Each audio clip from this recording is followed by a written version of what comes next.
Alléluia. Bonjour les bien-aimés, soyez bénis dans le nom puissant de notre Seigneur Jésus-Christ. C'est votre servante moyen, il faut aimer ce que nous faisons. Amen. Que le nom du Seigneur Jésus-Christ bénisse, toi qui m'écoutes, que le Seigneur t'arrose de bénédiction et que tu persévères dans la prière. Si nous voulons que les choses changent au niveau de notre pays ici, il faut beaucoup prier. Amen. Alléluia. Il y a un prix pour tous ceux qui persévèrent dans la prière. Voilà, nous allons prendre un verset qui va nous faire du bien. Colossiens 4, verset 2. Persévérez dans la prière, veillez-y dans une attitude de reconnaissance. Alléluia, que le nom du Seigneur soit béni. Je vous parlais tout à l'heure de persévérer. Il faut persévérer dans la prière. Si tu vois que ça ne va pas dans ton foyer, persévère dans la prière avec tes enfants. Persévère dans la prière. Si tu as un sujet quelconque d'argent, de grossesse, de mariage, il faut persévérer dans la prière. Tu vas me demander, persévérer, c'est quoi? C'est prier tous les jours pour ton sujet, jusqu'à ce que ça aboutisse. Amen. Notre Dieu nous entend, il a des oreilles, il nous entend. Nous ne prions pas un Dieu de bois ou fabriqué de main d'homme, mais nous avons notre Seigneur Jésus-Christ qui nous exauce. Si nous voulons que les choses changent bien en Afrique et au niveau de la Côte d'Ivoire qui est notre pays, il faut que nous persévérions dans la prière. J'ai dit qu'il y a un prix pour tous ceux qui persévèrent dans la prière. Amen. Voilà, beaucoup de gens me disent, mais maman, c'est temps si tu ne dis pas tout. Mais je ne vais pas tout dire. Je ne vais pas tout dire. Vous ne voyez pas les prophètes qui sont en prison? Voilà, si tu n'as pas la sagesse, tu risques de te casser le front. Alléluia. Voilà. Et je vous ai dit que je ne veux pas faire la prison. Vous avez vu, hier, vous avez vu pour le gars là, le gendarme là, il a eu 3 balles dans la tête. Voilà, parce qu'il parlait de Téné Ibrahima, les gens l'ont tué. Voilà. Donc, si tu ne fais pas attention, tu risques de te trouver derrière les barreaux. Et tu risques de mourir là-bas. Alors, moi, je n'ai pas 10 ans, 15 ans. Amen. Donc, quand le Seigneur me révèle quelque chose que je te dis, c'est quitte à toi de prier, de dire au Seigneur de te montrer la voie idéale, de te montrer ce qui s'est passé, il va te relater tout. Je ne vais pas tout déposer sur les réseaux sociaux ici, c'est un peu difficile pour moi. Sinon, j'aimerais bien le faire pour que les gens viennent beaucoup sur ma page. Mais à cause de certaines choses, je ne peux pas le faire. Que ça soit au niveau du pays, au niveau de ceci, cela, je ne peux pas le faire. Parce que ma vie, ça va pas être bien pour moi. Je risque de me faire agresser parce que quand tu parles de l'opposition, les gens sont fâchés. Quand tu parles des gens du parti au pouvoir, les gens, quand ça les arrange, ils t'applaudissent. Mais quand ça les arrange pas, ils se fâchent. Et les gens t'envoient des mots. Voilà, donc il faut prendre ça comme ça. Alléluia. Le Jésus-Christ habite en nous. J'ai dit que Jésus-Christ habite en nous. Moi, personnellement, Jésus-Christ habite en moi. Et tous les chrétiens, je dis que tous les chrétiens sont habités par le Saint-Esprit. Le Saint-Esprit est en nous. Amen.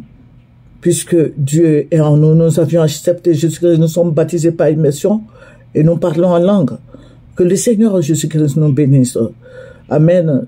Il y a certaines situations qui énervent. Il y a certaines situations qui détruisent l'image de Dieu, l'image même de la Côte d'Ivoire. Vous voyez ce jeune homme qui a été tué, flanqué 3 balles dans la tête de l'enfant de quelqu'un. Hein? Vous ne pouvez pas vous imaginer comment une femme porte la grossesse, comment la femme souffre quand elle prend la grossesse. Pendant 9 mois, c'est 9 mois de calvaire. C'est 9 mois, je vous dis que c'est 9 mois de calvaire. La femme, les gens me disent, bon, les femmes sont nées pour ça. Elles sont nées pour ça, mais 9 mois de calvaire. Il y a quelqu'un qui habite dans ton ventre. Et tu vis par cet enfant qui est dans ton ventre. Et le jour de ton accouchement, ça c'est une autre histoire. Une autre histoire des douleurs. Je n'ai jamais vu de douleurs aussi fortes comme ça. Ah oui, ça fait beaucoup mal. Et tu vas accoucher au reste de ta vie. Et quand je vois qu'on tue les enfants des gens comme ça, on tire la balle dans la tête des enfants des gens, même si je ne les connais pas, mais mais ça me fait très mal. Ça me fait mal. Quand je vois comment la maman de ce jeune homme-là, de ce jeune homme gendarme-là, qui est en train de pleurer aujourd'hui, qui est en train de souffrir, parce que ça veut dire que ça, aujourd'hui, c'est fini pour elle. Voilà, je peux dire que c'est fini pour cette maman. Elle est en train de pleurer. Elle est en train de pleurer son fils. Vous-même, mettez-vous à la place des gens, de ces mamans-là. Je ne parle pas des papas. Les papas, ils ne portent pas de grossesse pendant 9 mois. C'est pour ça que les gens se mettent à tirer sur les enfants des gens. Ils ne portent pas, ils ne savent pas comment faire, comment une femme tombe enceinte. J'ai dit dès le premier jour où tu n'as pas vu tes règles, parce que moi j'ai fait beaucoup d'enfants, même quand tu as fait un enfant, c'est la même chose. Le premier jour commence ton calvaire. Tu dis bonne arrivée calvaire. Il y a le vertige, il y a les vomissements, il y a des malaises, il y a toutes sortes de choses. Tu vis, j'ai dit que tu vis pour l'enfant qui est dans ton ventre. Ce n'est pas toi-même. Il y a des femmes, mais quand elles sont enceintes, elles ne veulent même pas sentir de parfum, ou bien préparer même l'ail, je sais pas, oignon.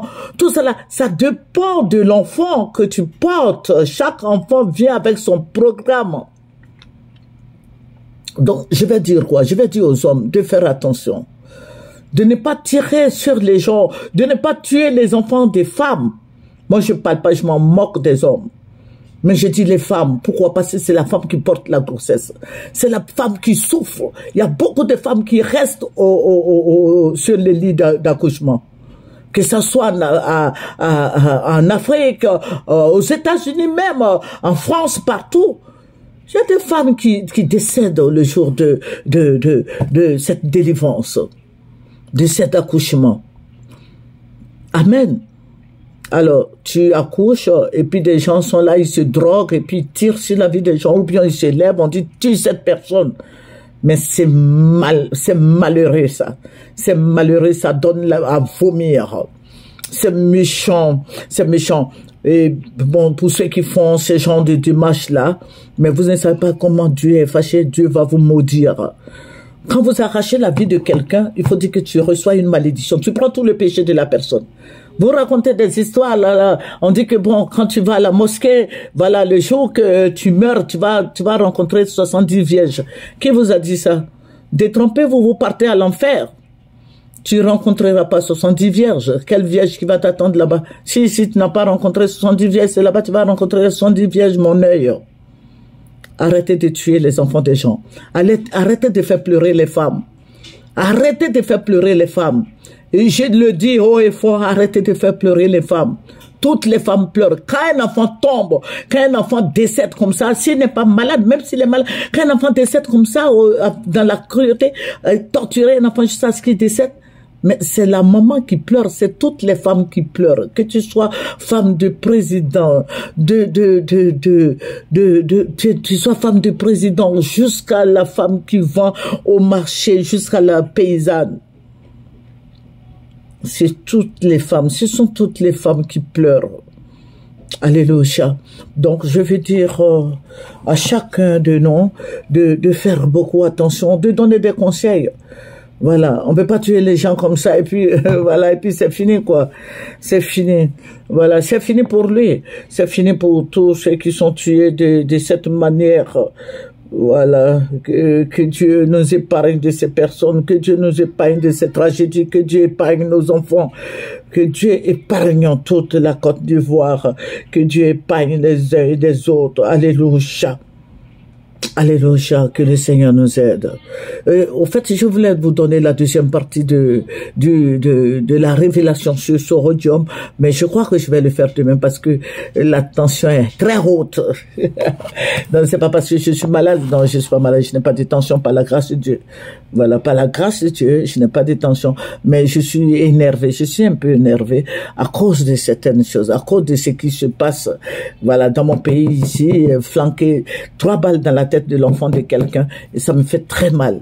Ça me fait très mal. Nous sommes toutes des femmes. Nous prions quand même pour vous. Nous prions pour les autorités ivoiriennes. Nous prions pour tout le monde. Le président Alassane, le président Gbagbo. Et nous prions pour tous ces ministres, les Téné Brahima, tout cela. Nous prions pour eux. Téné, quoi, la même là. Ouattara, tout cela. Nous prions pour tout le monde. Et quand je vois des trucs comme ça, qui se présentent à nous, Ça me fait vomir. J'ai dit, mon œil. Alléluia. Sachons raison garder. Alléluia.